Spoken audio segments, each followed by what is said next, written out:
Imagine sailing across a calm blue bay and glimpsing, beneath the waves, the shadow of stone walls and towers.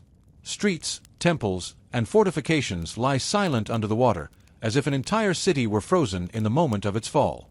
Around the world, archaeologists are uncovering sunken fortress cities. Don't forget to like, subscribe, and ring the bell to stay updated with our latest videos. Places that once stood proudly on dry land but were swallowed by rising seas, earthquakes, or the slow march of time. Their stories reveal not only natural disasters but also the political battles and human dramas that shaped ancient civilizations. One of the most famous examples lies off the coast of Egypt, where the lost cities of Heracleion and Canopus guarded the Nile Delta. In antiquity, these ports were gateways to the Mediterranean, bustling with temples, markets, and fortifications. Ancient texts spoke of their wealth and strategic importance, but by the Middle Ages they had vanished beneath the sea. For centuries they were considered legend, until 2000, when French underwater archaeologist Frank Gaudio located their remains in Abu Qir Bay. Divers discovered colossal statues of pharaohs, inscriptions honoring the god Ammonius, and the outlines of defensive walls that once protected Egypt's trade. Geological studies show that earthquakes and soil liquefaction caused the land to sink suddenly in the 8th century CE, dragging entire neighborhoods into the Mediterranean.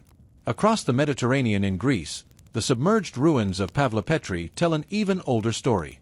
Located just off the coast of Laconia, this city dates back over 5,000 years, making it one of the world's oldest known underwater towns. Pavlopetri featured stone-paved streets, multi-room houses, and a complex drainage system, evidence of an advanced Bronze Age society. Its location near vital trade routes suggests it was both a commercial hub and a defensible settlement.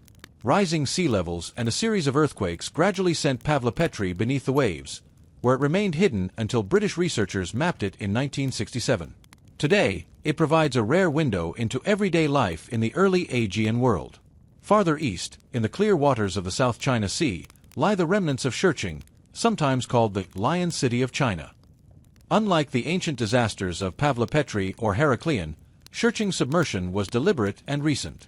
Built during the Eastern Han Dynasty nearly 1,400 years ago, this walled city stood at the intersection of trade routes in Zhejiang province. In the 1950s, the Chinese government flooded the valley to create the Qiandao Lake hydroelectric reservoir, drowning Shurching but preserving it remarkably well. Divers who explore its ornate gates, stone carvings, and 5 city gates describe an underwater time capsule where Ming and Qing dynasty architecture remains almost intact, protected from wind and erosion by the still water. The Americas have their own legends of drowned strongholds. Off the coast of Cuba, sonar surveys in the early 2000s revealed geometric structures at depths of over 600 meters near the Yucatan Channel.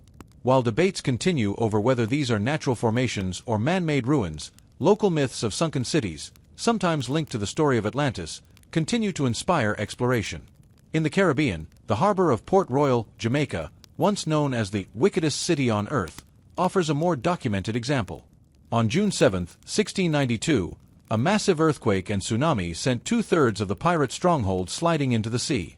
Archaeologists have since uncovered streets, taverns, and fortifications preserved beneath layers of silt, offering a vivid snapshot of life in a 17th century pirate haven.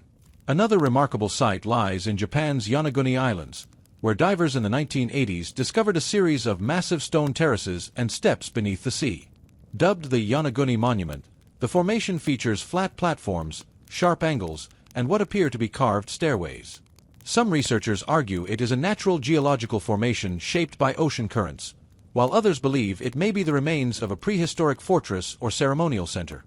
Whether natural or man-made, Yonaguni continues to fuel debates about ancient engineering and the vulnerability of coastal settlements to rising seas. In northern Europe, legends speak of Veneta, a wealthy trading city on the Baltic coast said to have been swallowed by the sea for its pride and sin. While the exact location remains uncertain, archaeologists have identified submerged medieval settlements along the German and Polish coasts that could have inspired the tale. Storm surges and shifting sandbanks repeatedly reshaped the Baltic shoreline, erasing ports and fortresses that once controlled trade routes between Scandinavia and the rest of Europe. These underwater cities were not merely victims of natural disaster. They were also products of their political and military environments. Fortified harbors like Heracleion and Port Royal existed because trade and defense were inseparable. Their walls protected merchants and navies, But no fortress can withstand the slow force of geology or climate. In some cases, human ambition accelerated their demise. Overbuilding on unstable soils, deforestation, and the diversion of rivers made these settlements more vulnerable to earthquakes and floods. In Shurching's case, a government decision to prioritize energy production sacrificed a living city to create a modern reservoir. The discovery and exploration of these sites combined cutting-edge technology with old-fashioned detective work. Marine archaeologists use side-scan sonar, sub-bottom profilers, and remotely operated vehicles, ROVs, to map submerged ruins with precision. In Pavlopetri, 3D laser scanning and photogrammetry have recreated entire neighborhoods in digital form, allowing researchers to walk through ancient streets on computer screens. At Heraklion, divers carefully excavate statues and pottery while recording the shifting seabed to understand how earthquakes and tsunamis reshaped the delta. Each find adds a piece to the puzzle of how these cities lived, thrived, and ultimately disappeared. The preservation of submerged sites can be astonishing. Water, especially when cold and oxygen poor, can protect wood, textiles, and even organic remains for centuries. In Port Royal, archaeologists recovered everyday objects, bottles of rum still corked, pewter plates, even leather shoes, that provide intimate glimpses of daily life. At Shurching, carved archways and stone lions remain sharp and detailed despite decades underwater. Yet these treasures are fragile. Changes in water temperature, pollution, and reckless tourism threaten to damage artifacts that survived untouched for centuries. These underwater fortresses also carry lessons for our own time. Rising sea levels caused by climate change are already threatening modern coastal cities, from Miami to Jakarta.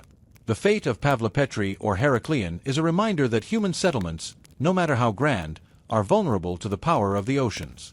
Their stories underscore the importance of sustainable planning and the need to preserve cultural heritage before it is lost to the sea. Don't forget to like, subscribe, and ring the bell to stay updated with our latest videos. Legends inevitably grow around such haunting ruins. Myths of curses, lost treasure, and ancient technology swirl through books and documentaries. The story of Atlantis, first told by Plato, continues to inspire searches from the Mediterranean to the Caribbean, even though no definitive evidence exists. Yonaguni's mysterious terraces feed speculation about forgotten civilizations. In each case, the cold facts of geology and history are enriched by the human desire to find meaning beneath the waves. Today, divers glide over silent streets where merchants once bargained and soldiers once stood guard. Schools of fish swim through doorways, and coral grows along the walls of temples and fortresses. These cities remind us that history is not fixed on land alone. It also lies beneath the sea, waiting for those brave enough to explore it. The next time you look out over an empty horizon, consider what might rest just beyond sight. An ancient harbor, a lost fortress, a forgotten people whose stones still stand beneath the waves. Their disappearance was not the end of their story, but the beginning of a new chapter in which science, exploration, and imagination combine to bring the past back to life. If this journey through the world's sunken fortress cities captured your imagination, share your thoughts in the comments and subscribe for more explorations of history's greatest mysteries. Which underwater city would you most like to visit, and what secrets do you think still lie hidden beneath the oceans that cover 2/3 of our planet?